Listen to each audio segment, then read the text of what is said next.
A very good morning to everyone. I, Gauri Dhyani, student of DME Media School, welcome you all to the Vibrant India series, episode 67. I also welcome all our viewers who are watching us live on Facebook.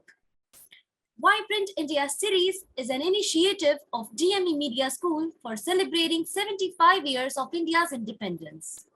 As a part of this series, we invite inspiring personalities for online talk, interview, and interaction with our students.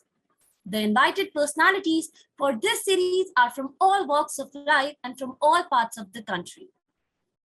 And today, our special guest is Pankaj Saxena. We welcome you, sir. I would like to take a moment and introduce Delhi Metropolitan Education to our viewers. Delhi Metropolitan Education DME is an A-grade premier educational institute affiliated to Guru Gobind Singh Indraprastha University, New Delhi, and approved by the Bar Council of India. The institute offers BBA, BA LLB, and BB LLB, and BA JMC programs. DME believes in imparting world-class education to its students while training them to develop and enhance their skills. This education and training enables them in taking up challenges of the industry and creating a space for themselves with their competence and vigor. DME Media School is one of the most promising media institute in the country. It offers BA in journalism and mass communication. It is recognized as a school focused on the growth of its faculty and students through academic and co-curricular activities.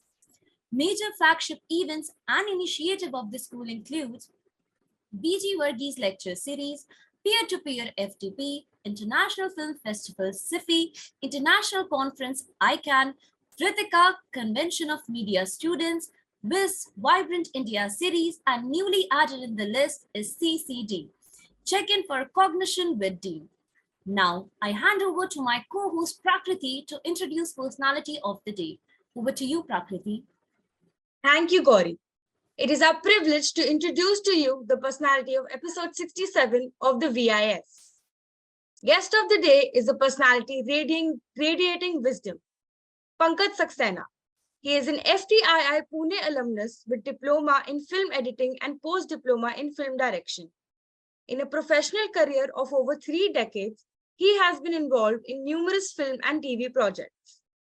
Pankaj has written, edited, directed, and produced a large number of documentaries and short fiction films. He has held positions of Vice President at Discovery Channel and Head of Programming at BBC Worldwide. Pankaj has taught cinema in institutions as diverse as FTII Pune, Asian College of Journalism Chennai, and KIIT University Bhubaneswar. He follows cinematic arts as a keen student and holds teaching, training, lectures, workshops, and panel discussions in this area. He has also been a major contributor to FTII's SCIFT initiative. Pankaj has contributed to FTII, holding the triple charges of Professor of Screen Studies, Academic Coordinator, and Controller of Examination. I now request the technical team to show some glimpses from his life.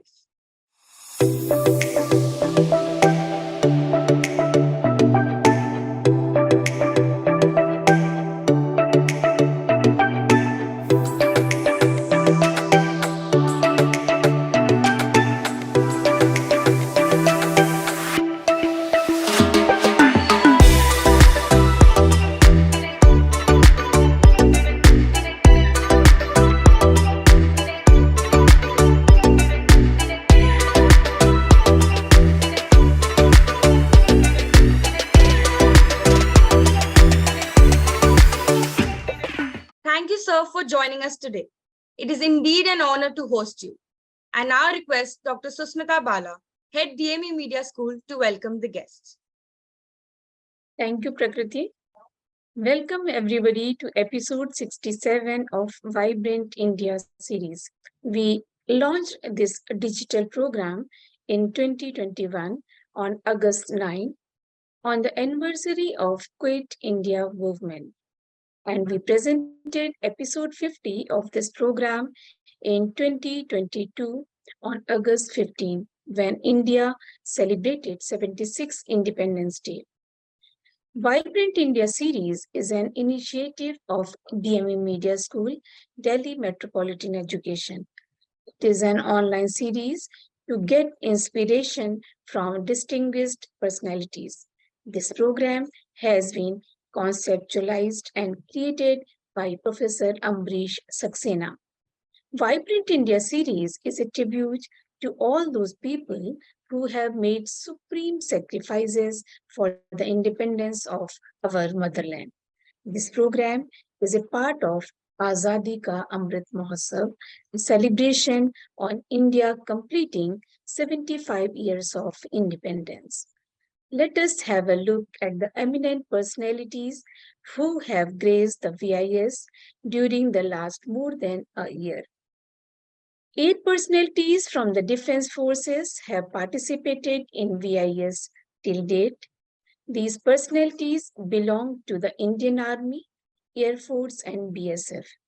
These include Lieutenant General Sanjay Kulkarni, Lieutenant General Vinod Bhatia, Dr. Brigadier P.K. Saxena, Professor R.K. Dargan, Captain Dhanveer Singh, Group Captain Ashok Kechurdia, and Mr. Virendra Kumar Gaur from BSF. This list includes a woman as well, Squadron Leader Prerna Chaturvedi. 9 personalities from the education sector comprising education planning, teaching, and research have participated in VIS. 7 personalities from the journalism, broadcasting, and entertainment sector have joined the VIS. From the health sector, from the social sector, 9 personalities, including 8 women, have participated in VIS. These include Dr. Monisha Behel, Dr. Mridula Tandon, Dr. Mridula Seth, Ms. Tripti S. Shingal, Ms. Vibhala Khera, Ms. Bhavrin Kandari, Dr. Meenu Walia, Meenakshi Gupta, co-founder of Gunj, and Padmashri Jitendra Singh Shanti. 7 personalities belong to art, theatre, and literature participated in VIS. 2 personalities from the field of law and human rights have graced the VIS sessions. 4 police officers have also participated in VIS. 5 IAS officers have also graced the VIS. 20 women have participated in 66 episodes of VIS.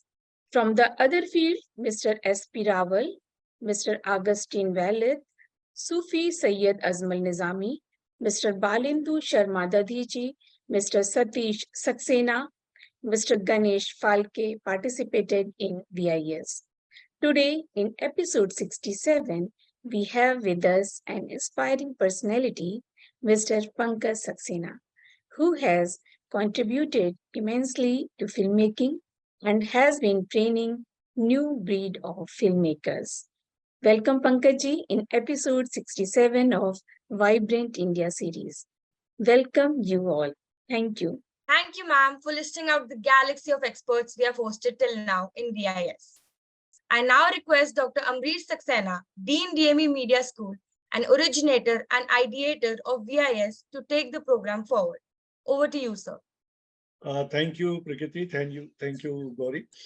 We have slowly reached to this number 67 episode. We decided when we started the program 2 years, or I mean, close to 2 years back, that on this India 75 years of independence, we will have this 75 sessions with people who could inspire.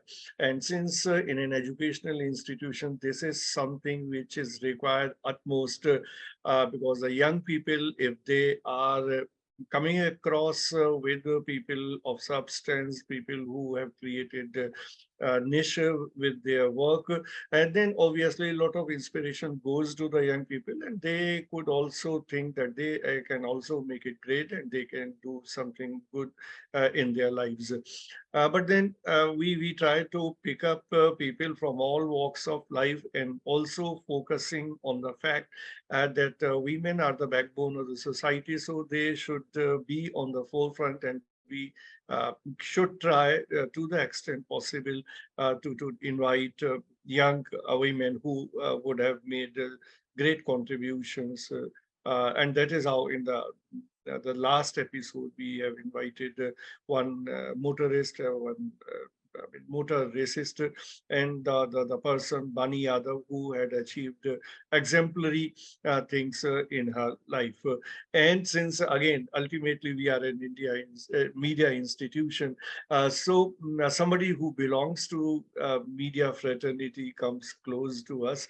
And I have been requesting Mr. Pankaj Saxena since long to give us time so that he can talk to our students and can narrate his journey, his experiences while he was working in different capacities in different organizations, and telling us some such anecdotes or some such experience wherein there is some motivating factor is there. So I'm obliged that finally he has been able to spare time on this Sunday to talk to the students. So I welcome Pankaj Saxena ji to you in this show. And then from here onwards, I hand over the rein to you with a request that in this initial segment, you speak for 15-20 minutes talking about your life journey. And then that will be followed by a few questions which I will be asking to you to have more elaborations, more details on whatever you would have told us in this session. And finally, the floor will be open to the students and the teachers who can raise questions or who can have their doubts, which I will request you to please answer. So now this whole floor is yours, Pankaj Saxena ji. Amrish ji, thank you very much for inviting me to this amazing initiative of DME, and I'm very happy to be here. My journey, if I quickly recap, is been interesting in the sense that I come from a middle-class family in Delhi. My father was a government officer. और एक काम वो जरूर करते थे. So I'm saying I'm growing up in Delhi in the early 60s. और हमारी life बड़ी ऑर्डिनरी लाइफ थी, कुछ खास नहीं था. लेकिन हम एक पिताजी ये काम जरूर करते थे कि सप्रू हाउस जो हमारे घर से ज्यादा दूर नहीं है, it is on Barakhamba road, still there, वहां पे चिल्ड्रंस फिल्म सोसाइटी की फिल्में होती थी हर संडे. तो वो मुझे वहां वो फिल्में दिखाने ले जाते थे. मेरी मदर फिल्मों की बड़ी शौकीन थी, मगर वो ये कमर्शियल पाकीज़ा वगैरह देखती थी. My father didn't have a great impression of those films. तो वो मुझे कहते थे अगर फिल्म भी देखनी है, उस जमाने में कुछ था नहीं ज्यादा, मतलब फिल्म वगैरह का इतना भी नहीं था. तो वो CFSI में मैंने कुछ अच्छी फिल्में देखी बहुत पहले. उसमें कुछ टैगोर की कहानी पे फिल्में थी, कुछ और बड़े अच्छे केदार शर्मा जैसे डायरेक्टर्स ने वो फिल्में बनाई थी. वो सब क्लास आज तो क्लासिक मानी जाती.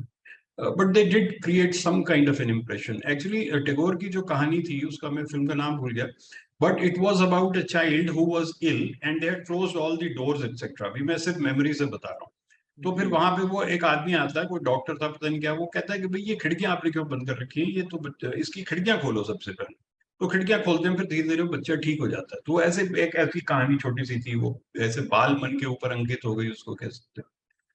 फिर हम, जैसे मैंने बताया, गवर्नमेंट ऑफिसर थे, सब एक्सपेक्टेशन ये था कि ये भी IAS ऑफिसर बन जाएगा.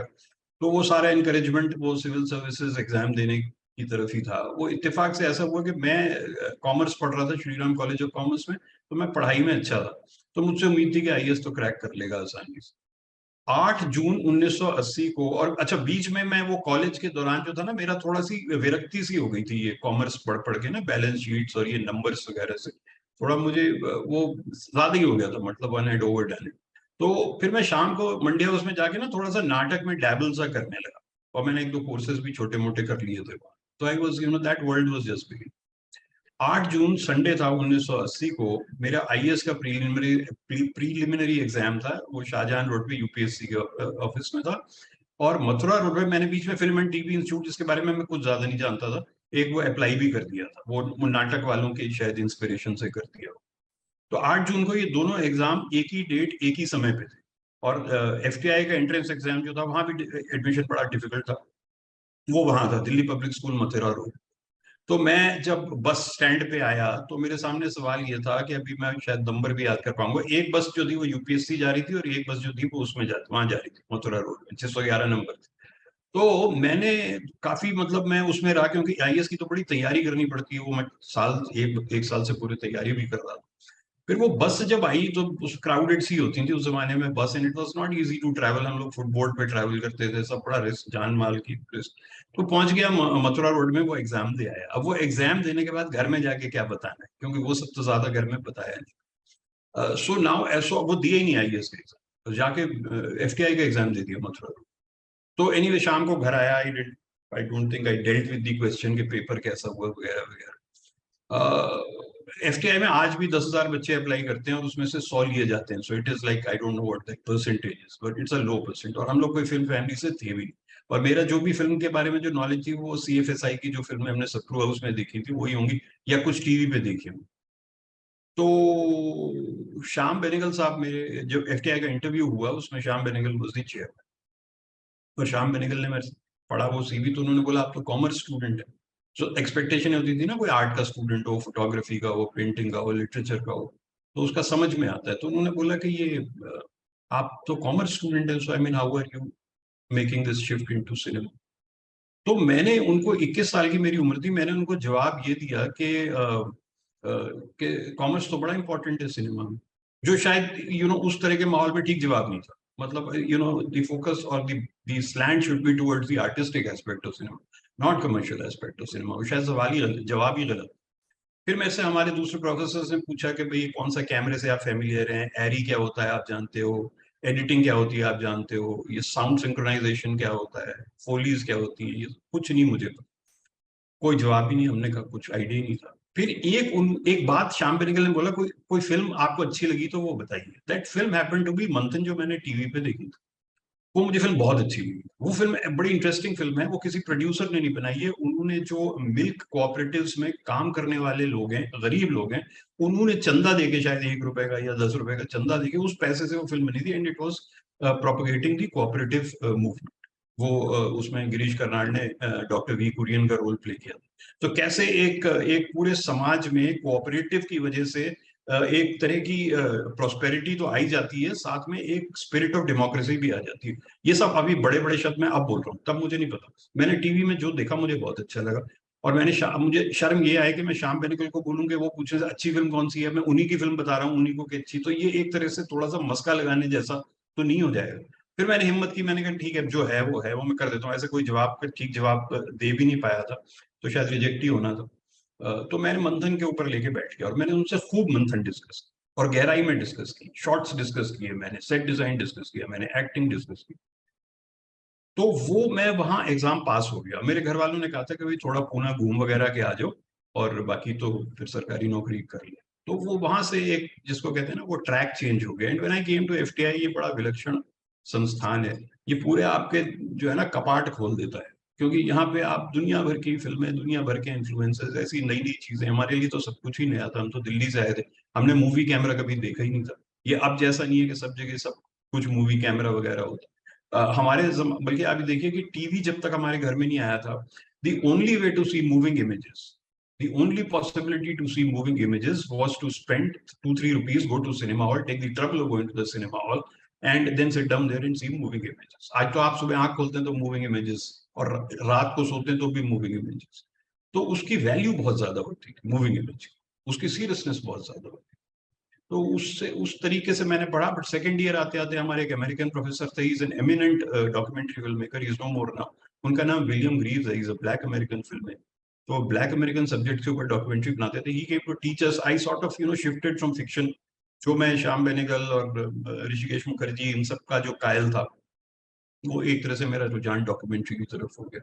तो now I will cut the long story short in the sense के फिर मैंने डॉक्यूमेंट्री परस्यू किया। फॉर्चुनेटली मुझे मध्य प्रदेश बुलाया गया, वहाँ गैस ट्रेजेडी हो चुकी थी। इधर मैं पास आउट हो रहा था, वहाँ गैस ट्रेजेडी 84 में हो गई थी। 85 I was making films on the rehabilitation और whatever post gas tragedy scenario. वहां से फिर मैं पीटीआई चला गया। पीटीआई में बड़ी अच्छी अपॉर्चुनिटी थी फिल्में बनाने। और उसके बाद फिर टाइम्स ऑफ इंडिया में चला गया, वहां भी बहुत अच्छी अपॉर्चुनिटीज थी फिल्म बनाने। ये बड़े अच्छे संस्थान इसलिए थे, ये आपको ये नहीं बताते थे कि किसके ऊपर बनाना है और कैसे बनाना है। ये कमाल है, ये अभी मुझे नहीं लगता ऐसी कोई जगह है, शायद पीएसबीटी थी एक point, but nobody is asking you you know what to make it on, how to make it, etcetera this is बनाओ यार, जाके बनाओ।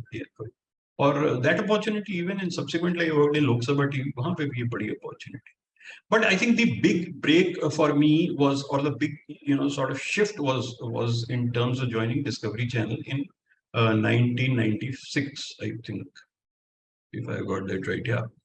तो डिस्कवरी चैनल इंडिया में नया आया था। अब डिस्कवरी चैनल की कहानी बड़ी मजेदार इसलिए है कि जब डिस्कवरी चैनल अमेरिका में उस कंपनी को समझा रहा, जब वो कंपनी जॉन हेंड्रिक्स ने अमेरिका में लॉन्च की, जॉन हेंड्रिक्स ये उस वीडियो कैसेट होते थे उस जमाने में अमेरिका में, तो एजुकेशनल वीडियो जो थे वो 2 व्हीलर पे बैठ के ही वो डिस्ट्रीब्यूट टू स्कूल, सेइंग कि ये हमने फिर अर्थक्वेक कैसे होता है वो देखिए, इसमें बारिश कैसे होती है वो देखिए, इस तरह के वो वीडियोस बनाते थे। It was obviously a very small scale operation. जब केबल एंड सैटेलाइट आया तो जॉन हेंड्रिक्स ने कहा कि अभी मैं सब स्कूलों में जाता हूँ, इससे अच्छा है कि मैं केबल से इसको कम्युनिकेट कर दूंगा अपनी फिल्म। तो इसलिए उन्होंने केबल सैटेलाइट का वो माध्यम ले लिया और वो स्कूलों तक पहुंचने लगे। फिर उन्होंने कहा कि ये why not common people, ordinary people also see it. तो लोगों ने काफी आश्चर्य व्यक्त किया। उन्होंने कहा कि टीवी जो है डॉक्यूमेंट्री का मीडियम है ही नहीं, टीवी जो है अव्वल नंबर पे न्यूज का मीडियम है। कि आप इमीडिएसी है टीवी में, वो तुरंत आपको बताता है कहाँ क्या हो। एक चीज, दूसरा जो है आप समझ सकते हैं कि स्पोर्ट्स का मीडियम है, फुटबॉल आप देखना चाहते हैं, अमेरिकन फुटबॉल जिसको कहते हैं वो, तो उसके लिए भी टीवी ठीक है, म्यूजिक वीडियो के लिए भी टीवी ठीक है, एक छोटे स्केल का फिक्शन के लिए भी टीवी ठीक है, बट डॉक्यूमेंट्री कोई क्यों देखेगा TV? So he and Discovery Channel was given no chance in 1985 when this was launched. By 1995, they had become a preeminent television station, not only in America, but they had spread all across the world. यानी कि Europe में, हमारे यहाँ फार east Asia में, south America में, और 95 में वो इंडिया आ गया। तो मुझे लिया था उसका हिंदीकरण करने के लिए, क्योंकि मेरी थोड़ी टेक्नोलॉजी की समझ थी और थोड़ी सी अंग्रेजी और हिंदी भाषा में आई वाज इक्वली कंफर्टेबल, इसलिए उन्होंने मुझे लिया। But that became very successful. आपको आश्चर्य होगा या शायद नहीं भी होगा, today Discovery's major audience is coming from Hindi. तो वॉशिंगटन में बैठे हुए अमेरिकियों की आप समझ देखिए, उन्होंने कहा कि हम अगर इंडियंस तक पहुंचना है तो हिंदी में पहुंचेंगे। अभी कई इंडियंस इस बात को आज भी नहीं समझ पा रहे कि कॉन्सेप्ट क्या है। तो you have to reach people in their mother tongue, which is what they did, that is why it became so successful. अभी डिस्कवरी चैनल, जिसको कोई चांस नहीं दे रहा था, is competing with big organisations like ABC, NBC, ESPN, और बहुत उनके मुकाबले में कामयाब है। अगर आप अमेरिका जाएंगे तो आपको एड्रेस नहीं बताना पड़ेगा टैक्सी वाले को, आप उसको बोलिए डिस्कवरी चैनल जाना है, वो डलस एयरपोर्ट से सिल्वर स्प्रिंग, जो बहुत दूर है, आपको पहुंचा देगा। It is so well known that organisation. So I think that was a great opportunity to understand documentary as a medium, और डॉक्यूमेंट्री से हम समाज का क्या हित कर सकते हैं। मैं जब मध्य प्रदेश में था तो ये this not doing IAS, of course it didn't sit very nicely with my family, वो तो उनको एक शिकवा रहा ही, ये नहीं बन पाया, नहीं तो बन जाता। तो मैंने मध्य प्रदेश में कलेक्टर साहब थे, उनसे मेरी दोस्ती थी, मैं कुछ काम कर रहा था मध्य प्रदेश में, तो ऐसी कुछ बात निकली, उन्होंने बताया देखो ऐसे होता है सिविल सर्विसेज में। तो मैंने कहा कि मैं तो होते होते रह गया, in the sense that I almost appeared. तो और मैंने कहा कि मुझे अच्छा लगता है कि आप लोग जो हैं वो इतना काम करते हैं। आईएएस ऑफिसर्स मेरे तजर्बे में बहुत ही कमिटेड हैं और बहुत ग्राउंड लेवल पे अच्छा काम करते हैं। तो उन्होंने मुझे ये कहा, मैंने कहा कि मैं होते होते रह गया, ऐसा मेरे मुंह से निकला। तो उन्होंने कहा कि यार देखो, हम जो करते हैं हम जान भी लगा देंगे ना तो एक डिस्ट्रिक्ट तक पहुंचते हैं, इससे बाहर नहीं कर पाते। हमको जो कुछ भी करना है, पानी की समस्या का अगर निपटारा करना है तो एक डिस्ट्रिक्ट में हम उसका, यही हमारा है। लेकिन आप लोग जो करते हो, आप तो डिस्ट्रिक्ट के बाहर, डिवीजन के बाहर, स्टेट के बाहर, देश के बाहर, एशिया के बाहर, पूरा मुल्क आप तो वहां फर्क पैदा कर सकते हो। इतनी इसकी पावर है। ये मुझे मेरी पढ़ाई होने के बाद एक आईएएस ऑफिसर मुझे बता रहे हैं इस बात। He said you don't know what you have at your command as a communicator.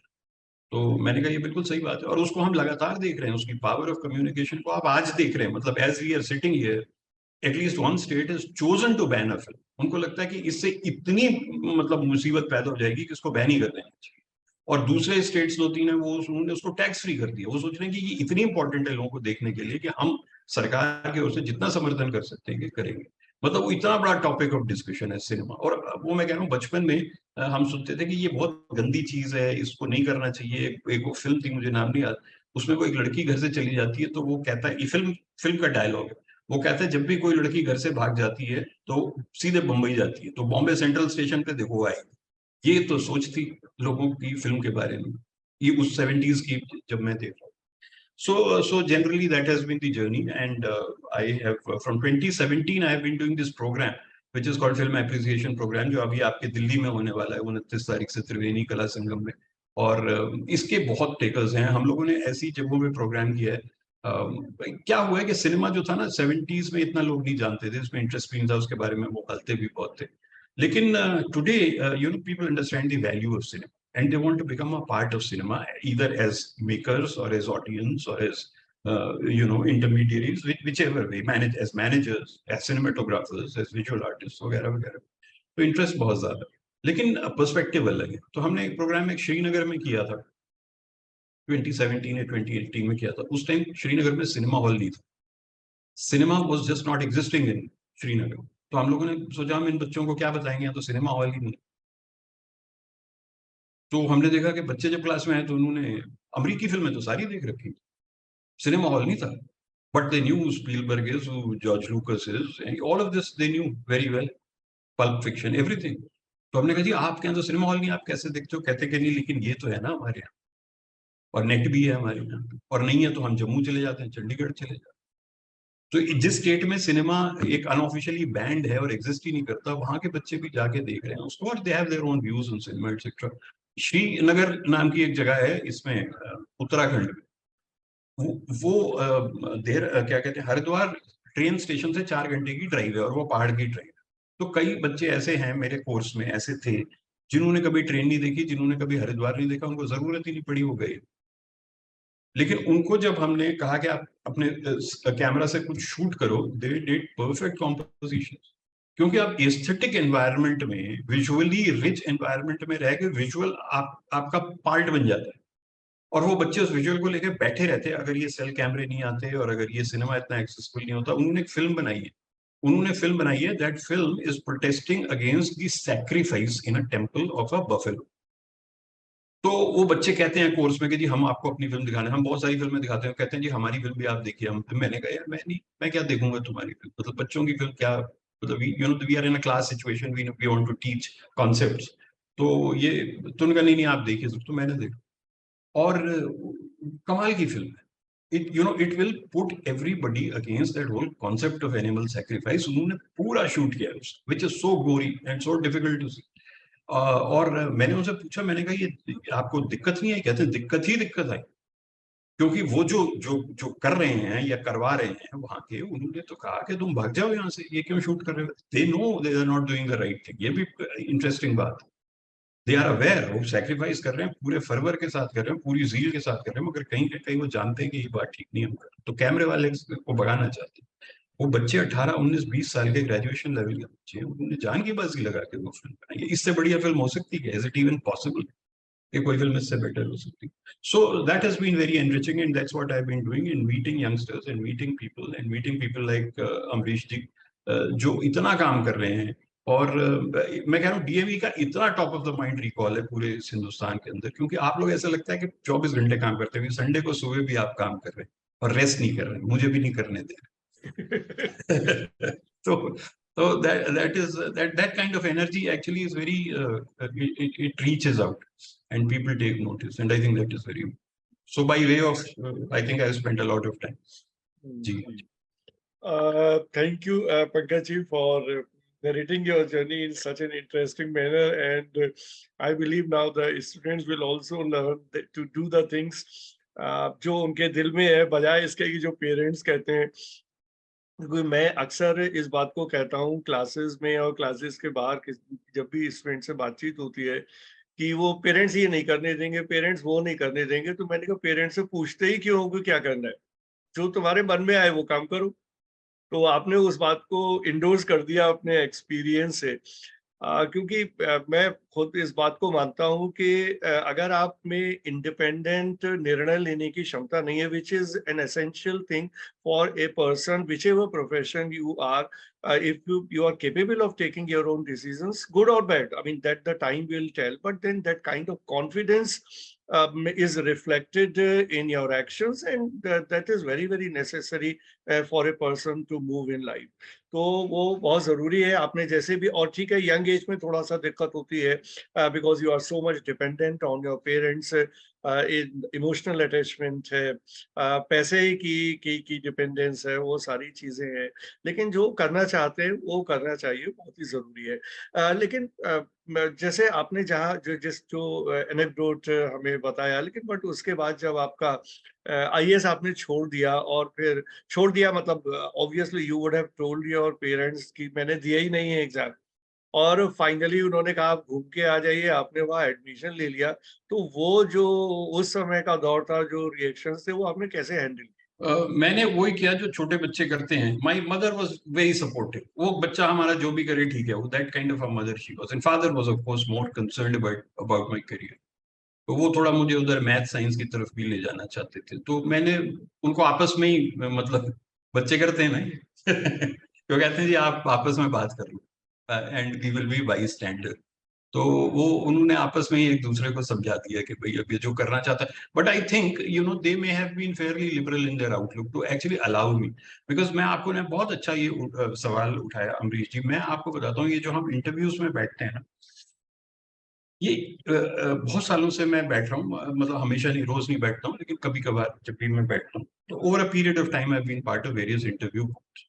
एक जमाना था जिसमें एक किस्म के बच्चे आते थे, फिर एक पीरियड आया जिसमें बहुत सारे इंजीनियर्स आने लगे इंटरव्यू देने के लिए, एफटीआई का स्टूडेंट बनने के लिए। तो हम उसको देखते हैं तो हम कहते हैं कि आप पहले आपने 12 साल स्कूल की पढ़ाई की, फिर आपने 5 साल इंजीनियरिंग की पढ़ाई की, उसमें कुछ लोग इन्होंने 5-7 साल नौकरी भी की हुई है, तो आप नाउ यू आर ऑलरेडी 32, इतना समय लगा चुके, अभी आप पूरा नया करियर में आ रहे हैं, तो इसकी क्या वजह है? मतलब आपको करना नहीं था ना, तभी आ जाते, अप्लाई कर देते। तो वो कहते हैं कि हम नहीं कर सकते थे, हमारे पास कोई ऑप्शन नहीं था, हमारे पेरेंट्स हमको इंजीनियर देखना चाहते, तो हम कुछ नहीं कर सकते थे। हमको हमको तब भी पता था कि हमको इंजीनियर नहीं बनना है, मगर हम कर कुछ नहीं सकते।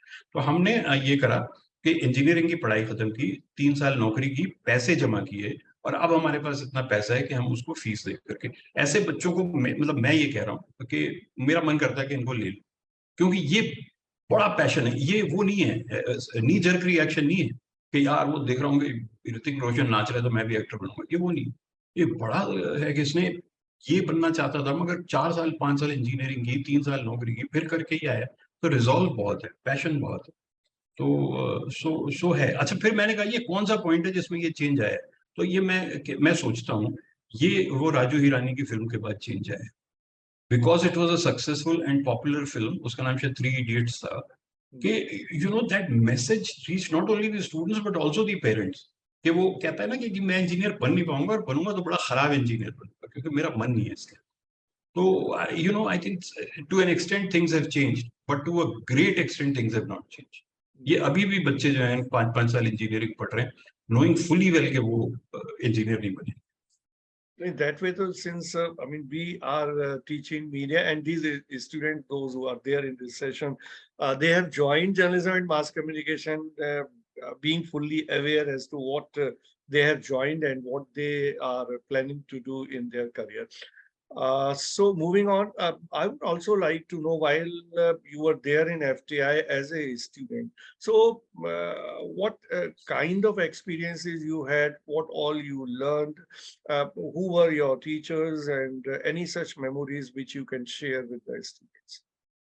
जी हाँ, हम लोग के टीचर्स बहुत अच्छे थे, और वो अच्छे इसलिए थे कि मेरे ख्याल से एफटीआई की स्पिरिट ये है, और किसी भी लिबरल आर्ट इंस्टीट्यूट की स्पिरिट यही होती है कि वो बच्चों को ज्यादा ये नहीं बताता कि आपने क्या बनाना है या आपने क्या कहना है। मैं आपको कैसे बनाना है बता दूंगा, कैमरा कैसे चलाना है बता दूंगा, एडिटिंग कैसे करनी है वो बता दूंगा, साउंड डिजाइन कैसे करना है बता दूंगा, लेकिन मैं आपको ये नहीं बताऊंगा कि आपको आपको क्या करना चाहिए, कि आपको ये बोलना चाहिए, ये कहना चाहिए, आपको लेफ्टिस्ट हो जाना चाहिए, राइटिस्ट हो जाना चाहिए, आपको ये कॉज सपोर्ट करना चाहिए। ये हमारे टीचर्स ने बताया नहीं, और अभी भी मुझे नहीं लगता कि लिबरल आर्ट इंस्टीट्यूट में कोई ऐसे बताना चाहिए बच्चों को। उनकी सोच खुली छोड़ देनी चाहिए। उनकी उनको हुनर आप जरूर दे दीजिए, उनको स्किल आप प्रोवाइड कर दीजिए ताकि वो अपनी बात कह सकें। जैसे वोकैबुलरी किसी को सिखा दो, है ना, हमारे स्कूलों में वोकैबुलरी सिखाते हैं, वोकैबुलरी सीखिए, लेकिन ये नहीं बताते कि उस वोकैबुलरी को लेकर के बोलना क्या है।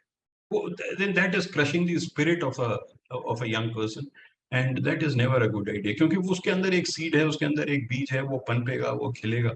उसको वो एनवायरनमेंट आपको जरूर देना चाहिए, उसको नहीं स्टाइफल करना। Exactly. I completely agree with you on this count, क्योंकि मैं भी मानता हूँ कि एजुकेशन में सबसे ज्यादा जरूरी है कि that we open up minds, we try to create independent minds, so we facilitate to the extent that their minds are open, और जो अपने खुद से सोचें, खुद से करें। एजुकेशन का क्रक्स वही है, unfortunately the kind of education system that we have been there for decades is कि जो हमने पढ़ा दिया टीचर ने वही फाइनल है, स्टूडेंट को वही समझना है, उसके बियॉन्ड हम जाने की कोशिश नहीं करते। क्रिएटिव आर्ट्स में तो बहुत ही जरूरी है, हर एक का क्रिएटिव इंस्टिंक्ट है, हर एक का अपना एक सोचने का, समझने का एक तरीका है, तो उसको हमें पूरा मौका देना चाहिए और उसको खुला छोड़ना चाहिए। Now, since you have been working in very big organizations like yourself was referring to Discovery, so can you tell us your experience in Discovery, one, and two, the kind of content that Discovery has been generating and is generating even today? What exactly is the significance of those contents in the Indian scenario?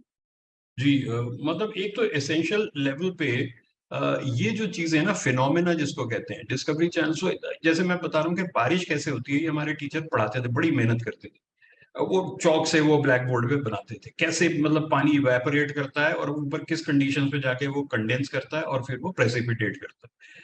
बहुत समझाते, हमको नहीं समझ आता। हम उनके चौक के और उनकी ड्राइंग से कुछ नहीं समझ पाते थे। उनकी इतनी मतलब so much he was articulating, but we were just not getting. ये एक ग्राफिक एनिमेशन से बहुत आसानी से सारे बच्चों को एक साथ एक बार में समझाया जा सकता है।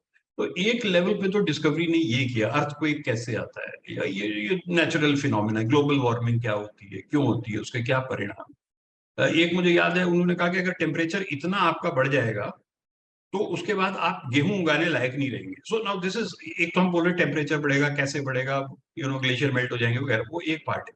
But when it comes to this level, which is what Discovery does really well, कि आप फिर गेहूं की फसल ही नहीं उगा पाएंगे। गेहूं ठंड मांगता है, तो जितनी ज्यादा ठंड होगी उतनी गेहूं की बाली बड़ी होती है। तो अगर नहीं जाड़ा पड़ेगा तो आप गेहूं नहीं होगा, तो गेहूं नहीं होगा तो आप रोटी नहीं खा पाएंगे। आप रोटी नहीं खा पाएंगे तो आपका क्या हाल होगा, ये हर नॉर्थ इंडियन जानता है, जिसको किसी कारण से, कभी अब तो शायद सब जगह सब मिल जाता है, बट आपको एक बार साउथ इंडिया में किसी विलेज में रहना पड़े ना, जहाँ सिर्फ फिश एंड राइस होता है, आपको पता लगेगा, your body is now made in such a way after eating wheat for 20, 30, 40 years, and exactly the same for a south Indian person for who rice is a staple food. वो तो climate change से जो फर्क पड़ेगा ना, वो आपके अंदर घुस के आपको मारेगा। ये बात डिस्कवरी चैनल बड़ी अच्छी तरह से समझाता है। तो उन्होंने एक ये जरूर लिया कि अगर हम कुछ, उन्होंने कभी भी अपना एजुकेशनल रोल छोड़ा नहीं, जॉन हेंड्रिक्स ने अभी भी नहीं छोड़ा। तो वो कंपनी पब्लिक कंपनी है, मगर फिर भी उन्होंने वो रोल नहीं छोड़ा। लेकिन उसको कहने का अंदाज उनका बड़ा एंटरटेनिंग रहा। उन्होंने हमेशा ये बोला कि मैं एंटरटेनिंग तरीके से अपनी बात आपको बताऊंगा। तो वो उसकी वजह से उनकी रेटिंग्स भी अच्छी हुई, उनको व्यूअरशिप भी मिली, उनको एडवर्टाइजिंग भी मिली। So they became business wise very successful as well, while they did not leave their core values. ये उस कंपनी की बड़ी महानता है। और दूसरी, मैं एक ये जरूर कहता हूँ कि डिस्कवरी का कल्चर बहुत अच्छा था। ये कुछ चीजें अभी हमारे यहाँ आ रही है ना, जेंडर इक्वालिटी का, वहाँ बहुत पहले 1995 से ये चीज थी, और बड़ा ट्रांसपेरेंट, वहाँ के लोग ही बड़े transparent. If they don't agree with you, they don't hesitate to say I am sorry but I don't agree with you. इसमें कोई दुश्मनी नहीं हो जाती, इसमें कोई आपको नीचा नहीं दिखा देता। लेकिन we are together seeking to achieve a certain corporate objective in this case, and if he doesn't agree to my approach, he is just telling me that he doesn't agree to my approach. तो वो उस तरह का जो camaraderie है ना, where frankness and desire, common desire to achieve a target is very beautiful in that particular. Yeah. I mean, since you have been into filmmaking, but then, as you said, your experience has been in documentary, and also, but then you also have experience in news. So can you tell us while you are working on the news side? बहुत सारे, इतने तो कितने सारे किस्से हैं, मैं आपको कम में बताता हूँ क्योंकि टाइम भी हमारे पास इतना नहीं है. There are so many stories. एक बार हमने कम्युनल राइट एक कवर किया. So I am saying very long ago, जब मैं पीटीआई में था, मतलब दिस वुड बी 89 और 88 89. जहानाबाद एक छोटी क्या, अब तो बहुत बड़ी जगह है, बट उस टाइम थोड़ी छोटी सी जगह थी, पटना से ज्यादा दूर नहीं. हाँ, कम्युनल राइट हो गया, हमको भेज दिया गया. So we covered whatever we had to cover. उसकी बड़ी लंबी चौड़ी कहानी है communal riot. So when we had finished our work and we were going back to Patna to take our flight to Delhi, क्योंकि उस जमाने में ये सब सैटेलाइट चैनल वगैरह थे नहीं, सिर्फ दूरदर्शन था. तो स्टोरी आपको दिल्ली आके दूरदर्शन में वो देना पड़ेगा जाकर के, और फिर वो उसको वहां से एयर करेंगे. तो यू हैव टू ट्रैवल. ये सब नहीं है कि उसको टेलीकॉम से भेज दिया, खुद लेके आना. So while we left that ground where killings had happened, and there was obviously a lot of वहां रोना धोना बहुत मचा हुआ था, बड़ा वो विचलित करने वाला माहौल था. वो वहां से हम निकले ना, फिर हमने कहा यार थोड़ा हम भी रिलैक्स हुए. तो मैंने देखा एक कलवर्ट होता ना पुलिया, उस पर एक लड़की बैठी हुई थी ऐसे. बट लड़की was covering her face with her frock. लड़की का मतलब वो 10 साल की होगी, 8 साल की होगी. She was covering her face with the frock. It's a odd visual. तो मैंने कहा यार ये क्या है. तो उसको देखा ना मैंने, तो क्या था, उसपे मक्खियां बहुत थी उस लड़की के. तो हमने गाड़ी रोकी. ये मैंने लिखा है एक्चुअली इसके ऊपर. हमने गाड़ी रोकी, हमने बोला बेटा ये क्या, आप क्या, ये क्या है, मक्खियां क्यों, क्या है. तो हमने पता क्या देखा, उसके चेहरे के ऊपर पेलेट वुंड्स थे. ये जो देसी कट्टे से फायरिंग होती है ना, उसमें वो जो बुलेट होती है ना, वो it doesn't travel like this, it sprays. वो खुल जाती है, उसका वो बन जाता है, पेलेटाइजेशन हो जाता है. तो लेड के जो छोटे छोटे पार्ट्स है ना, वो बॉडी में एम्बेड हो जाते हैं. ज्यादा गहरा नहीं जाते, because it's like a shower, but it embeds in the body. उसके पूरे चेहरे पे वो लगा, और वो फेस्टर कर रहा था, उस पे पस पड़ रहा था, इसलिए मक्खियां वहां पे जमा हो गई. तो इसलिए वो अपना चेहरा कवर कर रही. वो अगर मैं फोटो नहीं ले पाया उस जमाने में, बड़ा ये डिफिकल्ट होता था, इतना आसान नहीं होता था. उसका आप फोटो लेते ना with the frock she is covering herself. It is a disasters photograph.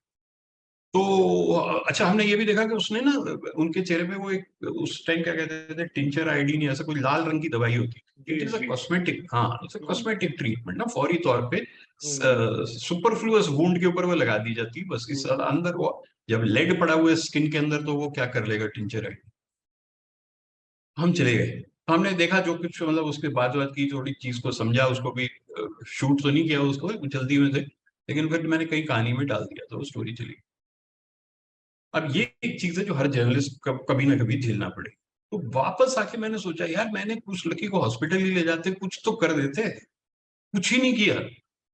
गाड़ी में बैठ के अपनी फ्लाइट कैच कर ली. वो पटना दिल्ली एक ही फ्लाइट होती थी शाम की, क्योंकि हमको दूरदर्शन में टेप देना था जा करके. वो बाद में मुझे बड़ा परेशान करता रहा कि यार ये ठीक किया, ठीक नहीं किया, ठीक नहीं लग रहा कि ठीक किया.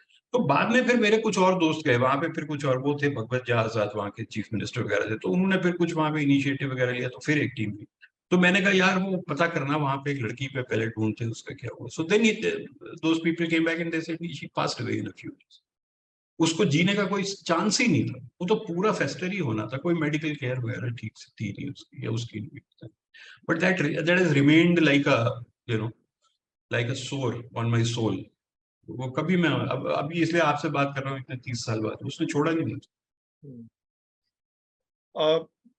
Then, I mean, after documentaries and news, now you are in the role of an educator.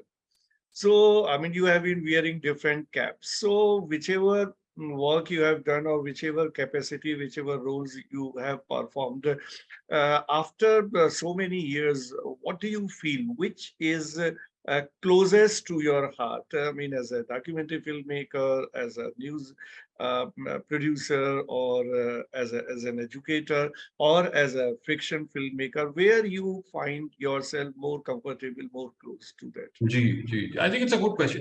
ये मुझे लगता है कि सब कुछ समय के अनुसार होना ही ठीक है. तो एक टाइम होता है जब आप बड़े यंग होते हैं, बड़े गो गेटर होते हैं. जैसे मैंने इस लड़की का किस्सा बताया, हमने तो अपना काम कर दिया, डीडी ने बोला बड़ी कमाल की स्टोरी आपने कर दी, सब ठीक था, you are a go getter, you don't bother. आज मैं वो स्टोरी करने जाता ना, मैं उस लड़की को लेके आता वहां से. अभी मेरी सोच बदल गई है. मैं कहता to hell with the story, मुझे इसकी जान बचा. मेरी सोच ही बदल गई है, मैं अलग आदमी हो गया. तो एवरीथिंग अकॉर्डिंग, तो आपको डॉक्यूमेंट्री वगैरह करने के लिए बड़ी एनर्जी चाहिए, एक तरह की बड़ी, और फिक्शन में भी बहुत चाहिए, और एक तरह की बड़ी जिसको कहते हैं ना, you have to be a go getter and a very sort of smart kind of a guy to do this. थोड़ी सी आपको, मुझे लगता है कि यू कांट बी वेरी बोंदू टाइप टू मेक फिल्म्स, थोड़ा सा होना चाहिए।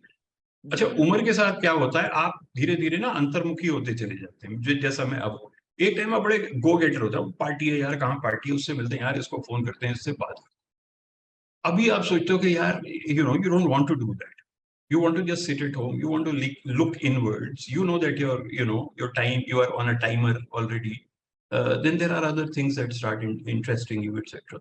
वो समय ऐसा होता है, मैं कोई fortunately I have I have sort of been good as far as earning is concerned, not spectacular but reasonably good. तो उतनी जरूरत भी नहीं है इस उम्र में, मुझे बहुत ज्यादा शर्टें भी नहीं चाहिए, जो हैं वही नहीं फटती हैं, वही लटकी रहती हैं, वो खाना भी कितना, मतलब 2 ही रोटी खा सकते हैं, तीसरी खाने की मतलब खा लें तो तबीयत खराब हो जाएगी, तभी कुछ एक्सपेंसेस ज्यादा बचे भी, तो काम चल जाता है। So now money is not driving me, and definitely becoming bigger than what I am is also not driving. What is driving me is only one thing, is that the knowledge that you have, which you have collected over the years, इसको हम अगर कुछ दे जाएंगे लोगों को, तो वो एक पौधे की तरह जो आप हैंड ओवर कर देंगे अपने स्टूडेंट्स को, and then you go where you have to go, but that tree will survive, or that plant will survive, and it will continue to blossom. तो अभी जो चीज मुझे ड्राइव कर रही है वो ये है कि कुछ जो भी अपना ये ज्ञान या जो अज्ञान है उसको यहीं छोड़ के जाएं, उसको बस साथ न ले जाएं, क्योंकि साथ ले जाना पॉसिबल नहीं है। जी। One last thing that I would like to ask, you are working in FTI and then you are working in different roles. Besides educator and trainer, you are also looking into administrative things. You are also handling examination. So how do you do this, and why do you do this when, as you yourself just now said, that's not your interest area anymore? Yeah, so currently I'm fortunately not doing that. वो जो था, I think it ended in 21, the role of controller of examination and academic coordinator. और वो ये है, सक्सेना साहब, आप I think you will appreciate it very well. ये लिबरल आर्ट जो है ना, हम बच्चे को क्या बता रहे हैं, दायरे में मत रहो, दायरे से बाहर जाओ, है ना। लिबरल आर्ट में, किसी भी आर्ट्स में दायरे में रह के या प्रेडिक्टेबल चीज बनाने के तो कोई फायदा नहीं, बेकार है। You have to experiment, you have to do new things, etcetera. But to run an academic institution आपको दायरे में रह के ही बनाना पड़ेगा।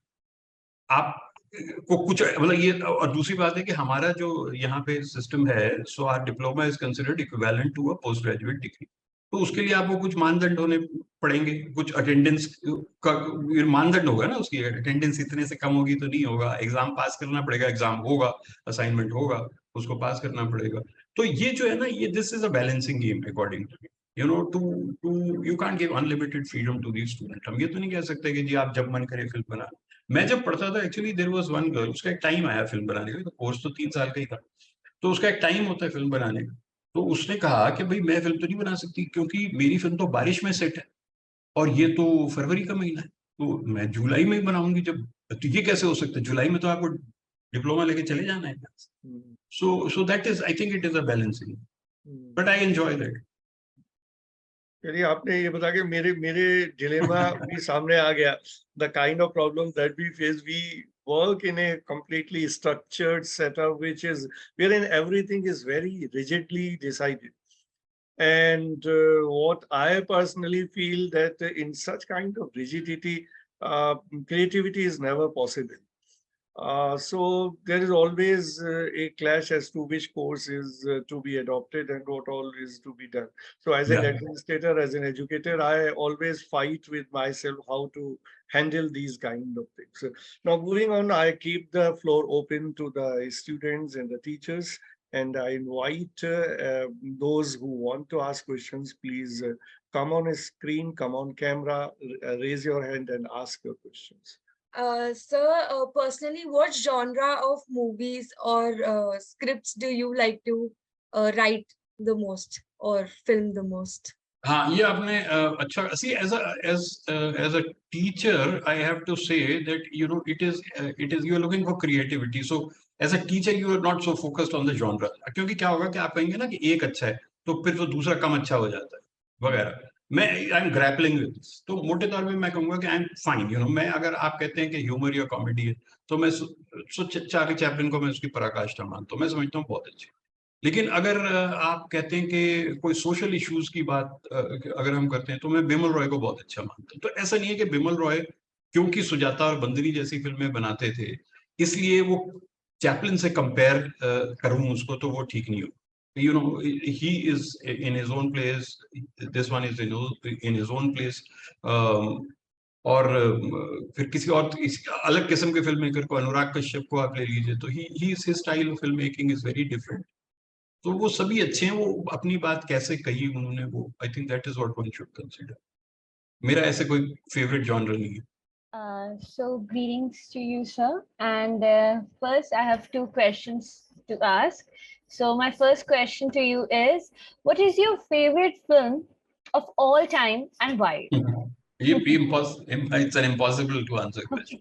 I will have at least 100 favorite films. आराम से मैं आपको कह सकता हूँ। मैं और बिल्कुल ये मुख्तलिफ जॉनर की फिल्म है। एक्चुअली कल मैं रोज एक फिल्म देखता हूँ, मेरा ये एक नियम है, मैं कुछ भी करूँ, कितना भी मतलब मेरा सब कुछ हो जाए, मैं एक फिल्म जरूर देखता हूँ। तो कल जो मैंने फिल्म देखी वो जॉज नाम की फिल्म देखी, ऐसे रैंडम देखी। मुझे नहीं, ये नहीं था कि कल कोई प्लान था अमेरिकन सिनेमा स्टडी करना था इसलिए जॉज देखी मैंने। मुझे बहुत अच्छा लगा। वो फिल्म मैंने देखी थी जब 25 साल की, स्टीवन स्पीलबर्ग।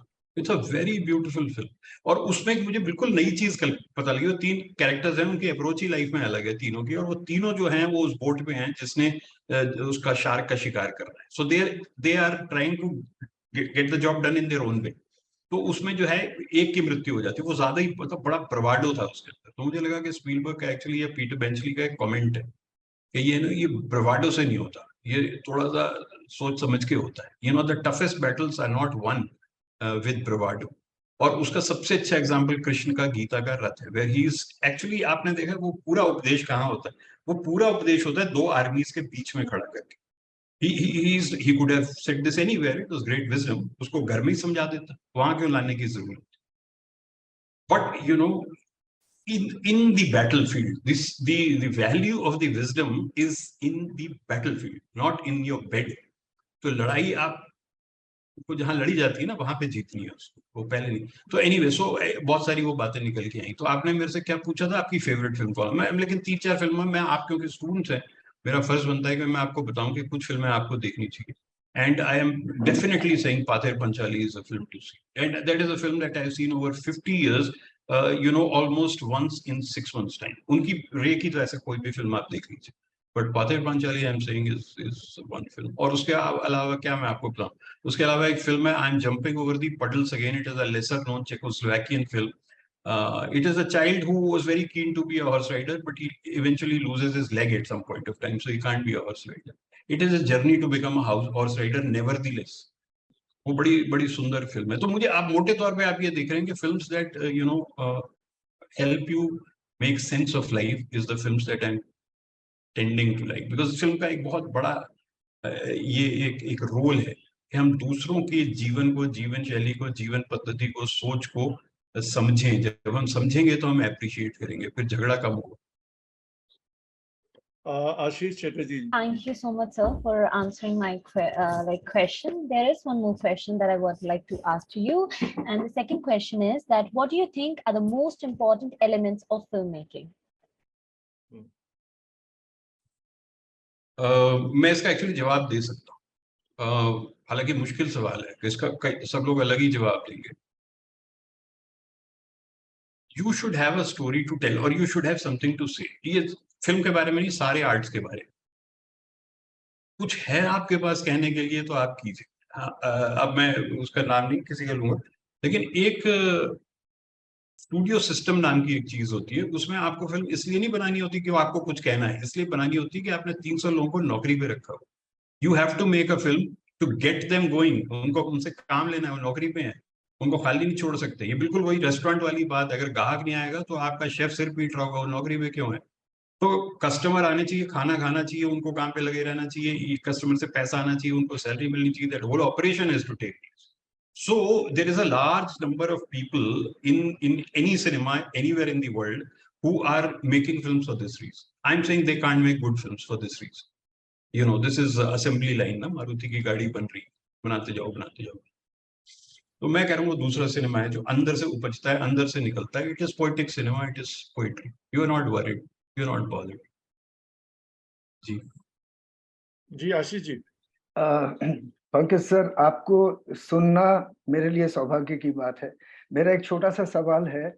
क्या आपको लगता है जो अभी अभी जो यंग स्टूडेंट्स हैं उनका व्यू चेंज हुआ towards documentary over the ages, over the years? हाँ, मुझे लगता है कि चेंज हुआ है, और जो चेंज हुआ है it is in both directions. उसके ऊपर एक देखिए, since you are not too much younger to me, I am assuming, आप इस चीज से थोड़ा सा शायद सहमत होंगे. you know, some things are fading away. Patience is fading away. You know, ability to watch longer film is fading away. अभी जिसको क्या पता नहीं, शब्द भूल रहा हूँ उसके लिए, लेकिन अभी सब जल्दी होना, you know, everything is requires to be done very fast. तो contemplation और reflection जो है वो बहुत fast हो नहीं सकता. वो contradiction है कि आप बोलेंगे जल्दी से meditation करो, जल्दी से contemplation करो, जल्दी से ये, तो ये है नहीं. तो अभी I think this is one challenge that the youngsters are facing. लेकिन मैंने एक फिल्म है बर्थ ऑफ अ नेशन, मैंने पंजाब में अपने बच्चे को दिखाया. हमारे पंजाब के बच्चे बड़े अलग किस्म के होते हैं, and I went to teach at Chandigarh university. I don't go there often. वो बहुत ही इम्पेशेंट है. पर अगर आप पंजाबी म्यूजिक सुनेंगे तो आपको एक आइडिया मिलेगा कि क्या, मतलब सबने सुना ही है, सबको पता ही है कि वो कितना फास्ट पेस्ड होता है और कैसे. तो मैंने उन बच्चों को कहा कि तुम्हारे लिए मैं चैलेंज कर रहा हूँ कि 3 घंटे की पिक्चर ब्लैक एंड व्हाइट बैठ के देखो, birth of a nation made in the year 1950. वो सारों ने बैठ के देखी, बिल्कुल बोर नहीं हुआ. मैंने कहा बोर हुआ, कोई परेशानी हुई, कोई पनिशमेंट हुआ? मैंने कहा बस क्लास से मत जाना, सो जाना यहाँ पे, क्लास से मत जाना. They all said, they said नहीं, हमारे लिए तो बड़ा नया एक्सपीरियंस था, हम तो कभी बैठे ही नहीं किसी चीज में इतनी देर के लिए. तो so that is one thing. The second, I think one thing that is happening in documentary and elsewhere also, thanks to internet and you know other ways of communicating, people have become much more aware. The youngsters, I'm saying, I'm surprised, always surprised. जैसे आज के 18 साल के बच्चे हैं, जैसी बात गौरी ध्यानी कर रही है, इसकी एज में मैं नहीं कर सकता था, मैं नहीं करता, क्योंकि मेरे पास उतनी इंफॉर्मेशन ही नहीं थी, वो प्रोसेसिंग एबिलिटी. इनके जो रेफरेंसेस हैं वो इतने ज्यादा मुझसे हैं, कुछ कहने की हद नहीं. So therefore it becomes even more important for a documentary filmmaker of this era is to talk to them by, you know, by using a language that they understand, which means a language and understanding where a lot of things is already known to them, that we should not tell them what they already know, you know, that kind of a thing, etc. So they've become, I think, a more discerning audience in that sense. अगर इनकी patience factor को ठीक कर लेना, मुझे लगता है, but this is a pipe dream, क्योंकि हर generation की patience अलग होती है. मेरे father की patience शायद मुझसे ज्यादा थी, शायद उनको ये लगा हो कि ये बच्चा तो बड़ा ही वो है उस तरह का. मुझ में शायद कम थी, तो वो है, but that is a real. So I don't know whether I answered your question. Yes, and I think the exposure is also a major factor, I think. जी बिल्कुल, Yeah, बिल्कुल yeah. सही बात. Thank you so और- much. Thank you so much. Thank you, और आशीष. आज के इस session का आखिरी सवाल, नितिन गुप्ता, अपना सवाल पूछो. So good afternoon sir. And मेरे को आप जो क्या बता रहे थे उससे थोड़ी सी चीजें मैं थोड़ा सा रिलेट नहीं कर पा रहा हूँ. फॉर एग्जांपल जो फर्स्ट थिंग जो सेड की, जो आपने सैक्रिफाइस वाली जो बता रहे थे, आपने फिल्म देखी श्रीनगर में, एंड यू सेड कि वहां पे जो आदमी है वो क्या कहते हैं, उसको पता है कि वो कुछ बुरा कर रहे हैं, he wants to change. Somewhat I don't agree with that. So if a person wants to change, I think अगर उसे लग रहा है कि वो बार बार बुरा काम कर रहा है तो समवेयर ही विल चेंज. तो जहाँ पे वो फिल्मिंग वाली बात आ जाती है, वो कहीं ना कहीं घबराता है कि अगर ये चीज बाहर जाएगी तो शायद सामने वाला नहीं समझ पाएगा, and it will create a problem for me, which I have seen personally in my own experience, which I am trying to shoot a documentary for my final project. तो मैंने रिवर पॉल्यूशन पे ये चीज start करी है.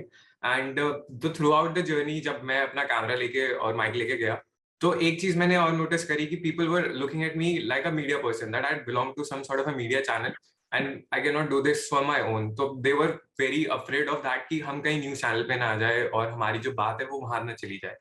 तो ये मेरे को एक बड़ा चैलेंज लग रहा है, एंड यही मैं पूछना चाहता हूँ आपसे कि like in current scenario, in current today's world, how will you tackle this? And second, जो मैंने एक और चीज देखी is throughout my research. So I watch a lot of documentaries, and मेरे को जो सबसे बड़ा प्रॉब्लम मिला कि वो इंडियन प्लेटफॉर्म्स पे अवेलेबल नहीं है. फॉर एग्जांपल एक डॉक्यूमेंट्री है Holi unholy water, and that has been created by Nord Carmen, and उन्होंने क्या किया है, उनका स्पेशल स्क्रीनिंग उनकी खुद की वेबसाइट पे भी है, प्राइम यूएस एंड यूके पे it's available, but if you want to watch it on India तो वो हॉटस्टार पे अवेलेबल है, बट उसका नेम रीचेंज कर दिया गया है रेड अलर्ट गंगा करके। तो मैं बस यही थ्रू आउट द रिसर्च में ये देख रहा था कि either some of the content is not available और it has renamed like through our channels. तो वो इंडिया में ऐसा क्यों हो रहा है and what's your take on that? And और ये जो छोटी छोटी जैसे चीजें होती है कि how to make people comfortable you know when taking their interview and let them be stick to the point, because मैंने एक चीज और नोटिस करी कि when you take an interview of a person they often actually promote their place, कि मैंने जैसे पूछा पानी से रिलेटेड तो they were you know showcasing कि हमारा टेम्पल कितना महान है या हमारी ये जगह कितनी महान है। तो so how do you know loop back to them and connect with them to stay on that point? तो बस यही कुछ पॉइंट्स थे जो मैं आपसे। ये काफी सारे पॉइंट हो गए, इसके लिए लंबा एक आधा घंटे का सेशन बनाना चाहिए, करेंगे। डॉक्यूमेंट्री पे एक्चुअली हमको एक सेशन करना चाहिए, डॉक्टर अमरीश जी से कह रहा हूँ। You know it's a very interesting subject, it's an amazing subject. तो नितिन का मैं बहुत छोटे में ही जवाब दे पाऊंगा जिस समय रह गया। तो एक तो ये है कि इंटरव्यूज का जो है ना, unless you win the trust of the person you are interviewing, which we never do in documentary, it is very difficult to get the honest answer. फिर डिसऑनेस्ट आंसर्स पे एक डिसऑनेस्ट फिल्म ही बनेगी। तो उनका ट्रस्ट जीतना वो आसान काम नहीं है। वो ऐसे नहीं होगा कि जी मैं जो हूँ ना, ये मेरे चिट्ठी है, ये डीएमई के डायरेक्टर ने दी है, ये आया हूँ मैं आपको इंटरव्यू देने, उतने से होगा नहीं। उस चिट्ठी के बिना भी काम चल जाएगा, but provided you spend 6 months with them। And the many documentary film makers who done this, बड़ा टाइम लगा के वो तो वहीं शिफ्ट हो गए। Nanook of the North is a film you should see, and there is much discussion possible on that film. Is an American who is gone to live in Eskimo life with the Eskimos, तभी उसको उनकी life समझ में आएगी, वो ऐसे हवाई जहाज से आने से नहीं आएगी। और क्या आपका सवाल था? यही सर कि जो इंडिया में जो चैनल्स है, फॉर एग्जांपल हाँ, रिसर्च, तो वो हर चीज अवेलेबल नहीं नहीं नहीं, आई एम रिमाइंडेड। तो क्या है, एक फिल्म का टाइटल हमने भी चेंज किया था। When I was in BBC, Mike Pandey साहब ने एक फिल्म बनाई थी और एक बीबीसी पे फिल्म थी, इत्तेफाक से उनका टाइटल एक ही था। तो माइक ने बोला मैंने पहले इस फिल्म बनाई है, तो you know I should have precedence, so हमको चेंज करना पड़ा title. So it is for that reason that we had to change, because it was exactly the same as his title, so he took precedence. तो इसलिए एक change के और बहुत कारण हो सकते हैं, लेकिन ये भी एक बड़ा कारण हो सकता है। दूसरी बात है कि how to navigate documentary, that's a $1 million question. ये आसान नहीं है, क्योंकि डॉक्यूमेंट्रीज का कोई ऑर्गेनाइज मार्केट है नहीं। तो वो ऐसे ही है, कभी यहाँ कभी वहाँ। एक्चुअली अभी तो मैं देख रहा हूँ फीचर फिल्म भी नहीं मिलती है आपको, उसका भी कुछ पता नहीं कौन सा disorganisation. But anyway it's better than documentary. Documentary is really very difficult to navigate, but there are tons of, मतलब मैं आपको कम से कम 8-10 वेबसाइट बता सकता हूँ जहाँ पे डॉक्यूमेंट्री हेवन एक नाम है, टॉप डॉक्स एक नाम है, ये सब डॉक्यूमेंट्री साइट्स हैं जिसके ऊपर आपको मिल जाएगी। बट वो ये आपको करना पड़ेगा, नहीं कुछ कर रहा तो आपको टॉरेंट करना पड़ेगा, तो काफी मेहनत करने से मिल जाएगा। इतना आसान नहीं है और इतना वेल ऑर्गेनाइज नहीं है जितना नेटफ्लिक्स है। But and Discovery of course has their own style of documentaries, but BBC documentaries, Discovery documentaries, National Geographic documentaries, because these are big corporations, they have catalogued it far better.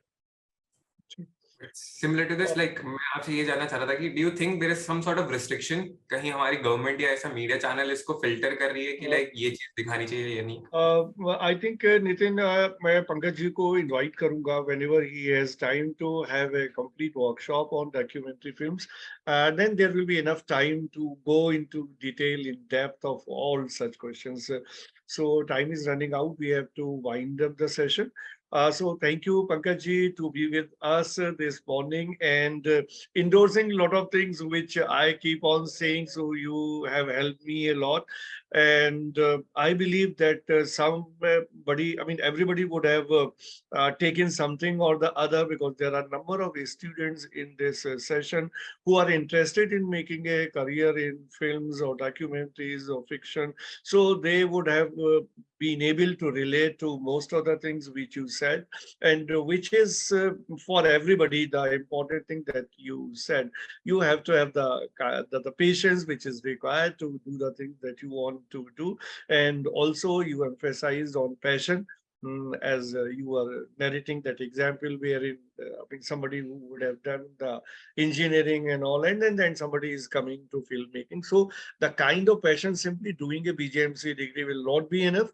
if you do not have the passion. So I think since you have said this, most of the people would have understood this, and they will try to bring that change in their course of action if there is any certain where they might be deviating from what is expected to do from them.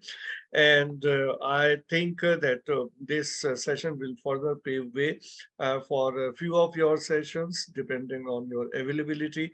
And to begin with, I would request you to have a session of documentary as and when you are in Delhi and you get time. So thank you so much once again. Thank you all teachers and students who are there and who have been patiently there in this session and trying to gain whatever gain is possible by attending any such session. Thank you all. Thank you. Namaskar.